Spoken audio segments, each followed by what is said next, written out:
আসসালামু আলাইকুম সুপ্রিয় দর্শক, এটা হচ্ছে বিপ্লব সুপারের পেঁয়াজ।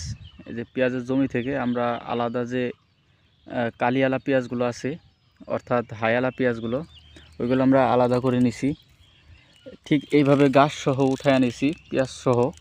তো এই পেঁয়াজগুলো হচ্ছে ঠিক এইভাবে একালা করে, মানে এক মুঠ পরিমাণের এইভাবে বেঁধে রাখবো। ঠিক এইভাবে 2-3টা বান দিয়ে রেখে দেব। তো এগুলা রাখার কারণ হচ্ছে এই যে পেঁয়াজ গাছ দেখছেন, এই গাছ থেকে এগুলা থেকে কদম হবে। এই এর যে রস আছে, পেঁয়াজের যে রস, এই রসটাই উপরের দিক চলে যাবে। আর প্রত্যেকটা কদম দেখেন কত সুন্দর মুড়াইছে। এটা আসলে কোনো কদম না, এটা হচ্ছে পেঁয়াজ। দেখেন কত সুন্দর হয়েছে। এটা হচ্ছে এই জমিরই পেঁয়াজ, যেগুলো কালিয়ালা পেঁয়াজ ছিল, এগুলো আমরা ভাঙি নাই। তো এর আগে রাখি না আমরা কখনো, অনেকেরই দেখছি এভাবে রাখে, কদম থেকে দানা হয়। তো আমরা দেখব যে এভাবে হয় কি না।